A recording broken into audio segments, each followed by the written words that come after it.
The swipe that connected me with Jenna on Tinder felt like a flicker of fate. Her profile was filled with images of dense forests and remote cabins, a stark contrast to the urban sprawl I called home. She spoke of solitude as a companion and nature as a muse, captivating me with the promise of an adventure far removed from the monotony of my daily grind. And damn, she was hot, not only in appearance but also in the way she communicated. That type of girl who seems modest on the outside, but you know what exactly turns her on. When Jenna invited me to spend a weekend at her cabin nestled in the heart of the woods, the thrill of the unknown beckoned. The city had become a cage, and her offer was a key to an escape. The drive to her cabin was a descent into isolation, each mile taking me further from the world I knew and deeper into the untamed wilderness that was Jenna's sanctuary. The cabin, a rustic structure veiled by towering pines, seemed to emerge from the pages of a storybook, a hidden retreat untouched by time. There's no one around at all. The house was completely alone. Jenna greeted me with a warmth that belied the chill of the forest air, her presence a beacon in the dense fog of my city-weary soul. As the sun dipped below the horizon, casting long shadows across the cabin's wooden facade, a sense of serenity settled over me, a peace I hadn't felt in years. But damn, something in her behavior seemed strange to me. And by the way, why isn't there a single telephone in the whole house? Communication in the depths of the forest is not very good. Now I understand. As night enveloped the woods, the isolation I had once craved began to whisper doubts into the corners of my mind. The crackle of the fire and the howl of the wind became a symphony of unease, the cabin's quaint charm giving way to a sinister air. It also seemed strange to me that during our evening gatherings around the fire at one of the remote edges that she decided to show me, Jenna several times, under strange pretexts, went somewhere into the bushes. She literally disappeared into the thicket for a couple of minutes and then came back to me as if nothing had happened.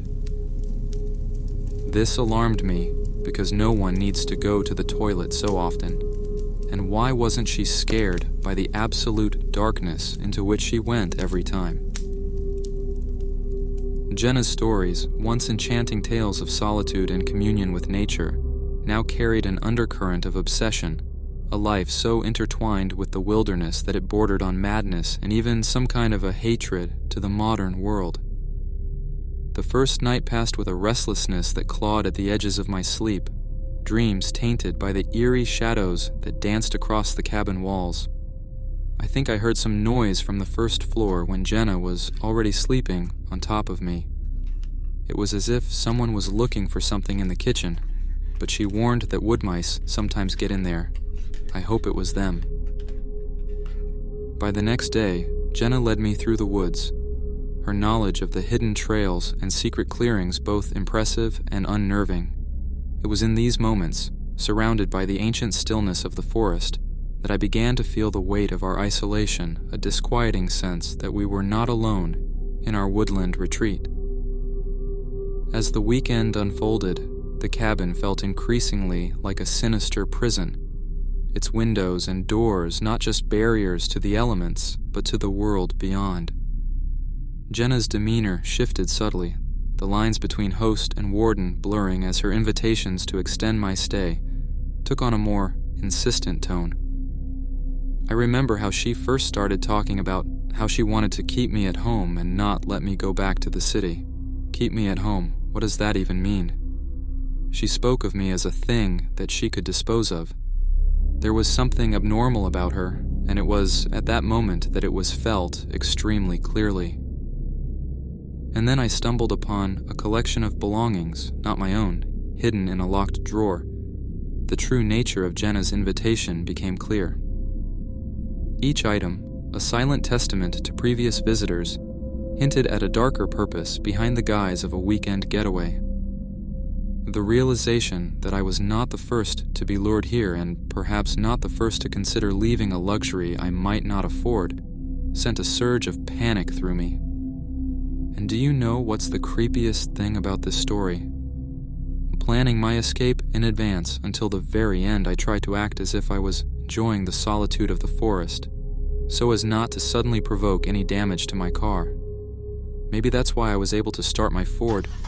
So, when I waited for the moment that Jenna was busy and could not hear the sound of the engine, I started down the country road and often looked in the rearview mirrors to notice Jenna if she would decide to follow me.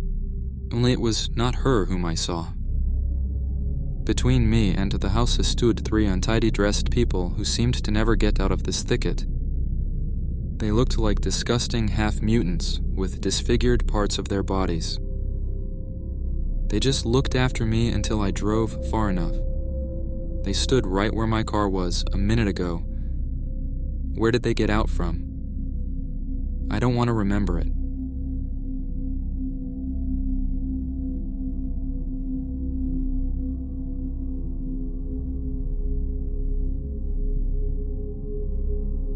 The night I met Rob through Tinder, I was captivated by his enigmatic charm and his apparent love for culinary arts. When he invited me over to experience his cooking firsthand, the thrill of the unknown nudged my hesitations aside. Rob's home was nestled away from the prying eyes of the city, a secluded haven that piqued my curiosity and unease in equal measure. As I stepped inside, the air was thick with the scent of spices and something indefinably wild, a smell that was both enticing and slightly off-putting. Rob greeted me with a smile that didn't quite reach his eyes, his demeanor a blend of warmth and an unsettling intensity that I couldn't quite place. The kitchen, where Rob led me, was a stark contrast to the rest of his quaint home.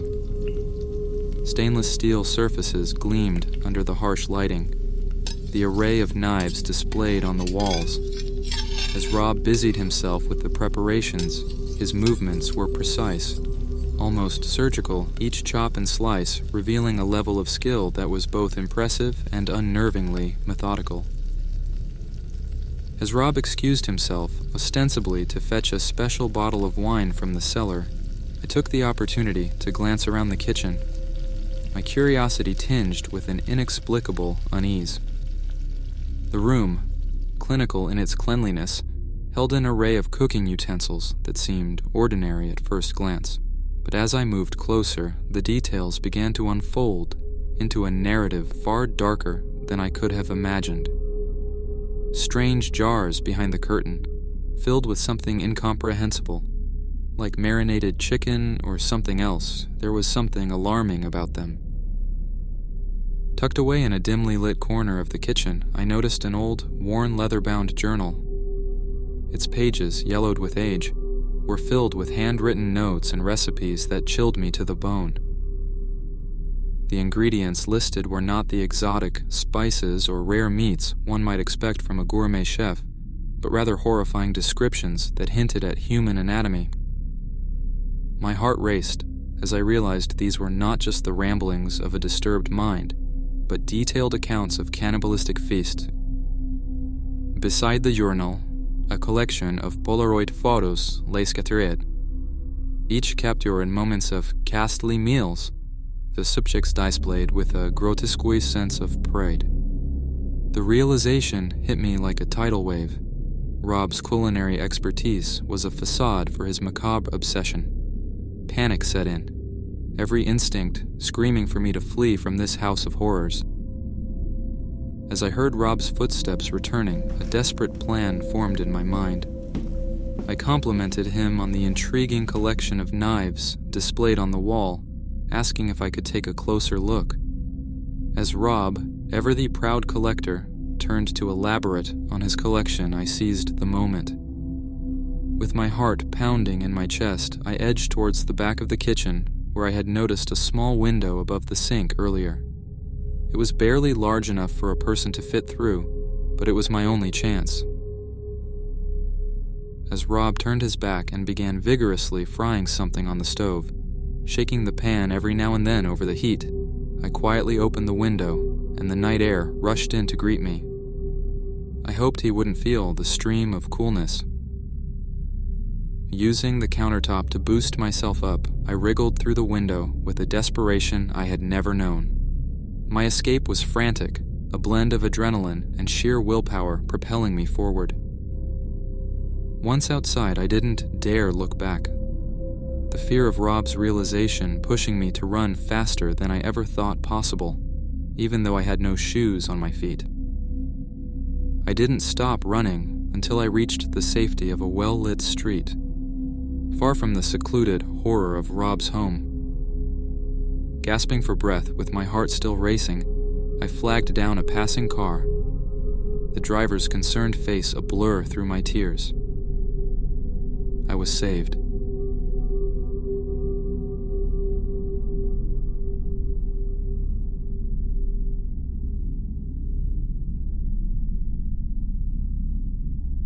This is absolute horror. I really wish I could have just gone to bed that night. It all began with a swipe, a simple, almost mindless act that connected me with Eric on a dating app. His profile was an anomaly, stark against the backdrop of try-hard bios and forced positivity. Eric was different. His bio was a challenge, almost a sneer at the digital dating world, and his messages carried a tone of disdain that, oddly, intrigued me more than it repelled. Our exchanges were battles of wits, his rudeness clashing with my defiance. Each message from Eric was a provocation, questioning my beliefs, my work, even the very essence of who I was. It was unsettling, yet exhilarating, like dancing on the edge of a knife. I mistook his abrasiveness for honesty, his cynicism for depth. It was a mistake that would cost me dearly. The first sign that something was amiss came subtly, hidden beneath the layers of our contentious banter. Eric began to drop small details about my life that I hadn't shared with him, or anyone online for that matter. A favorite coffee shop I frequented, a secluded spot in the park where I liked to write. It was as if he was watching me, piecing together my routines from the shadows. Then came the packages. The first one was innocuous, a book, but it was the note that sent a shiver down my spine, its words dripping with an intimacy that had no place in our interactions. It said, "You can't run away from me now. Accept this." The packages that followed were darker, more invasive, a lock of hair that matched mine perfectly, a set of photographs taken from afar, capturing moments of my life I'd never shared. Each delivery was a violation. A piece of my safety Eric tore away with gleeful precision. But it was the final package that transformed my unease into raw terror. Inside was a doll, a grotesque effigy made up of scraps and pieces eerily reminiscent of my own belongings. Its face, a twisted caricature of my image. Attached was a note, penned in Eric's now unmistakably menacing hand, a promise of our inevitable union in a tone that brooked no dissent. I received this last parcel with a doll only yesterday. I don't know what to do, and I'm trying to find help on this forum. I can't even imagine what can get me out of this nightmare. I'm scared. Please help me.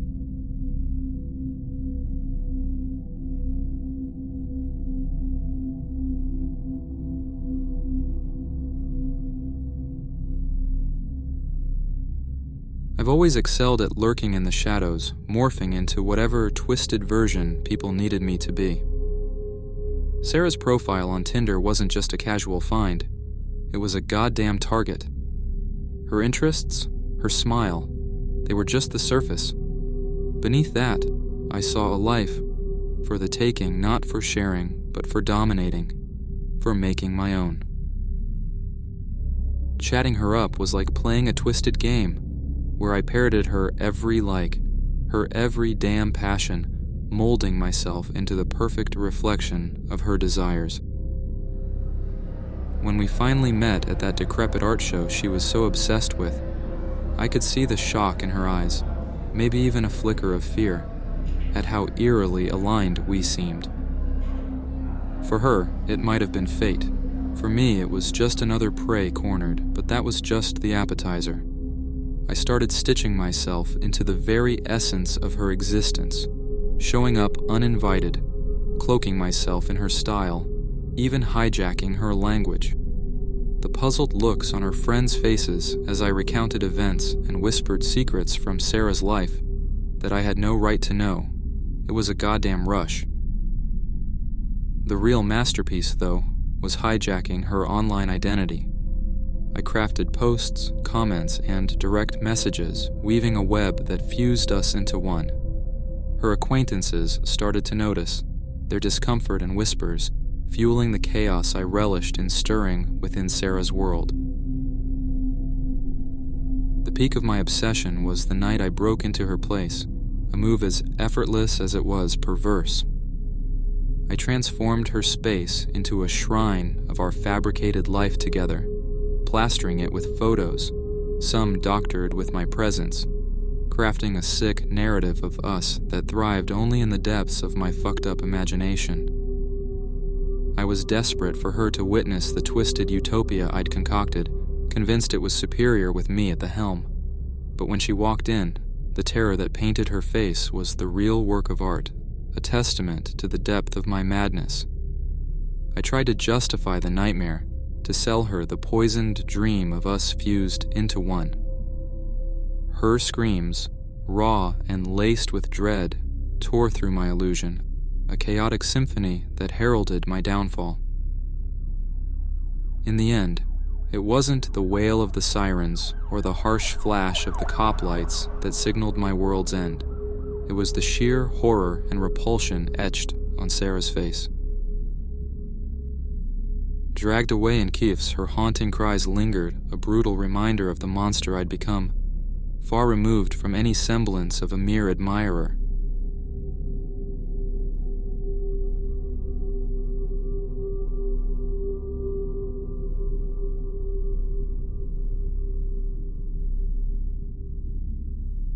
On a whim of loneliness and a dash of hope, I swiped right on Alex. As an art student with a penchant for the unconventional, I was drawn to the obscure and the arcane, traits that Alex seemed to embody. Our exchanges were quick-witted and laced with a dark humor that resonated with my own. When he suggested we meet, it felt like an exciting plunge into the unknown. The chosen spot was an obscure bar nestled in an alley that I'd passed 100 times yet never noticed. Its dimly lit interior was adorned with oddities that cast eerie shadows, setting a stage that thrilled as much as it unnerved. Alex was already there, a silhouette against the low glow of candlelight, his presence both magnetic and unsettling. As we talked, I was drawn into his world, a labyrinth of fascinating tales and insightful musings. Yet, with each story, a thread of unease wove itself into our conversation. He spoke of past acquaintances with a cold detachment, his eyes dark pools of hidden depths. People are like books, he mused. Most of them end up being predictable, but not you. You're a rare edition. His words, meant as flattery, sent a shiver down my spine. There was something in his tone, a subtle menace that danced on the edge of perception. I laughed it off, attributing the growing dread to the bar's macabre ambiance and the potent cocktails. The night took a sinister turn when Alex insisted on showing me something truly unique. Against my better judgment, curiosity led me to follow him down a series of twisting backstreets to an abandoned building that whispered of forgotten stories. "Trust me," he urged, his hand pressing firmly against my back, guiding me through the darkness. Inside, the air was thick with dust and decay, the silence punctuated by the distant drip of water. Alex's flashlight beam cut through the gloom, revealing walls lined with peculiar paintings, each more disturbing than the last. "Art is the purest expression of the human psyche," he declared, echoing eerily in the empty space. My discomfort grew as he led me deeper into the building, his fascination with the macabre now a glaring red flag. I realized too late that I was not a guest in this gallery of horrors, but a participant in a twisted performance orchestrated by Alex. The climax of this nightmare came as we reached a room that was starkly different from the rest. It was meticulously organized, with a single chair in the center, illuminated by a stark light. The chair stood as a macabre centerpiece, its purpose sinister and undeniable. Around it, the detritus of previous encounters lay scattered. A woman's earring here, a torn piece of fabric there, each a silent testament to the room's dark history. Alex's words, "Every artist needs a muse and a canvas to create," echoed in the hollow space. This was not a gallery, but a stage for his twisted performances, with me as the unwitting star. The realization hit me like a physical blow, the adrenaline surging as I sought a way out of this nightmare. In a moment of desperate ingenuity, I feigned a sudden understanding and appreciation of his art, playing into his delusions to buy myself time. It's profound," I stammered, my voice trembling. "But doesn't true art require the ultimate sacrifice?" Alex, caught off guard by my apparent acquiescence, paused, his curiosity piqued. Seizing the moment, I edged towards a piece of broken glass, its jagged edge gleaming in the dim light. With a swift motion, I grasped it, the sharp pain in my palm grounding me in the reality of my peril. As he advanced, intent on completing his macabre tableau, I turned the glass on myself, pressing it against my skin just enough to draw blood. The shock in Alex's eyes was palpable, his twisted fantasy disrupted by an act he hadn't orchestrated. "You're ruining the art," he hissed, his facade crumbling.